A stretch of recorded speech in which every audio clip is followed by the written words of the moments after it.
Hi friends, welcome back to our channel. ఈరోజు మనం చూడబోయే ఈ వీడియోలో బ్రహ్మం గారు చెప్పిన కాలజ్ఞానం ప్రకారం 2024వ సంవత్సరంలో ఏం జరగబోతుందనే విషయాలను తెలుసుకుందాం. పోతులూరి వీరబ్రహ్మేంద్ర స్వామి గారు కాలజ్ఞానంలో రాసిన చాలా విషయాలు ఈ కలియుగంలో జరిగాయి. వీరబ్రహ్మేంద్ర స్వామి 17వ శతాబ్దానికి చెందినవాడు. ఈయన కుల మతాలను అతీతంగా ఎన్నో విషయాలను చెప్పిన దివ్య పురుషుడు. అలాగే బ్రహ్మం గారు తాను రాసిన కాలజ్ఞానంలో రాజులు ప్రజలను పరిపాలించకుండా విందులు వినోదాలు చేసుకుంటారని, అలాగే ఆవులు పాలు ఇవ్వకపోవడం వల్ల కరువులు వస్తాయని కూడా చెప్పారు. అలాగే వేరు వేరు మతాల వారి మధ్య గొడవలు ఏర్పడి వారు ఒకరికొకరు చంపుకుంటారని కూడా బ్రహ్మం గారు చెప్పారు.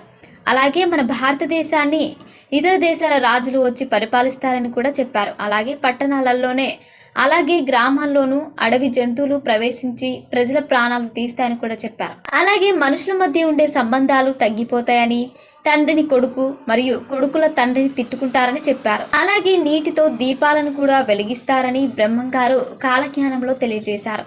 అలాగే కలియుగంలో ఉండే మనుషులు వేషల దగ్గరికి వెళ్ళి మందులు లేని రోగాలను తెచ్చుకుంటారని చెప్పారు. అలాగే మనుషులకు బంధాల కంటే డబ్బు ముఖ్యమవుతుందని చెప్పారు. అలాగే భవిష్యత్తులో జరగబోయే విషయాల గురించి కూడా బ్రహ్మం గారు కాలజ్ఞానంలో రాశారు.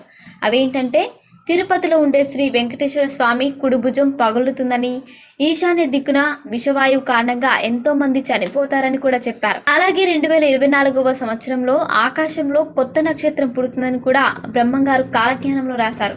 అలాగే కుక్క కడుపున పిల్లి పుడుతుందని, అలాగే పంది కడుపున కోతి పుడుతుందని బ్రహ్మం గారు తన కాలజ్ఞానంలో చెప్పారు. ఆయన చెప్పినట్టుగానే ఇవన్నీ జరిగాయి. అలాగే బ్రహ్మం గారు తన కాలజ్ఞానంలో చిన్న పెద్ద మరి ఆడ మగ తేడా లేకుండా అందరూ సిగరెట్లు కాలుస్తారని చెప్పారు. ఆయన చెప్పినట్టుగానే ఇప్పుడు ఉన్న వారందరూ అలాగే చేస్తున్నారు. అలాగే బ్రహ్మం గారు తన కాలజ్ఞానంలో కొండలు మండుతాయని చెప్పారు. ఆయన చెప్పినట్టుగానే యూరప్ దేశంలో అగ్నిపర్వతం బద్దలై అక్కడ ఉన్న ఒక కొండపై మంటలు వచ్చాయి. అలాగే బ్రహ్మం గారు తను రాసిన కాలజ్ఞానంలో చెన్నకేశవ స్వామి మహిమలు నాశనమైపోతాయని, అలాగే కృష్ణనది మధ్యలో ఒక వెలుగు పుట్టి దానిని చూసిన వారికి కళ్ళు కనిపించవని చెప్పారు. ఇవి భవిష్యత్తులో జరిగే అవకాశం ఉంది. అలాగే బ్రహ్మం గారు తన కాలజ్ఞానంలో రాబోయే కాలంలో మంచి వాళ్ళు తక్కువయ్యే చెడ్డవాళ్ళు పెరుగుతారని, అంతేకాకుండా ఈశాన్య దిక్కున విషవాయువు కారణంగా ఎంతో మంది చనిపోతారని కూడా చెప్పారు. అలాగే 2024వ సంవత్సరంలో ఆకాశంలో కొత్త నక్షత్రం పుడుతుందని కూడా బ్రహ్మం గారు కాలజ్ఞానంలో రాశారు. అలాగే కుక్క కడుపున పిల్లి పుడుతుందని, అలాగే పంది కడుపున కోతి పుడుతుందని బ్రహ్మం గారు తన కాలజ్ఞానంలో చెప్పారు. ఆయన చెప్పినట్టుగానే ఇవన్నీ జరిగాయి. అలాగే బ్రహ్మం గారు తన కాలజ్ఞానంలో చిన్న పెద్ద మరి ఆడ మగ తేడా లేకుండా అందరూ సిగరెట్లు కాలుస్తారని చెప్పారు. ఆయన చెప్పినట్టుగానే ఇప్పుడు ఉన్న వారందరూ అలాగే చేస్తున్నారు. అలాగే బ్రహ్మం గారు తన కాలజ్ఞానంలో కొండలు మండుతాయని చెప్పారు. ఆయన చెప్పినట్టుగానే యూరప్ దేశంలో అగ్నిపర్వతం బద్దలై అక్కడున్న ఒక కొండపై మంటలు వచ్చాయి. అలాగే బ్రహ్మం గారు తను రాసిన కాలజ్ఞానంలో చెన్నకేశవ స్వామి మహిమలు నాశనమైపోతాయని, అలాగే కృష్ణనది మధ్యలో ఒక వెలుగు పుట్టి దానిని చూసిన వారికి కళ్ళు కనిపించవని చెప్పారు.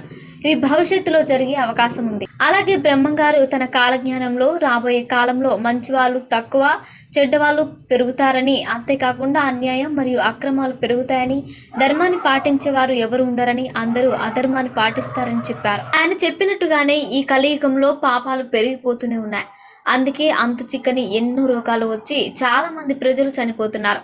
అలాగే బ్రహ్మం గారి తన కాలజ్ఞానంలో స్త్రీ పురుషుల మధ్య భేదాభిప్రాయాలు ఉండవని, ఒకరికొకరు విచ్చలవిడిగా తిరుగుతారని రాశారు. ఆయన చెప్పినట్టుగానే ఇప్పుడు కలియుగంలో మన చుట్టుపక్కల అలాగే జరుగుతున్నాయి. అలాగే బ్రహ్మం గారు మునుముందు కాలాలలో ముత్యమంత బంగారం కూడా దొరకదని రాశారు. ఆయన రాసినట్టుగానే ఇప్పుడున్న బంగారం రేటు ఆకాశాన్ని అంటుతుంది.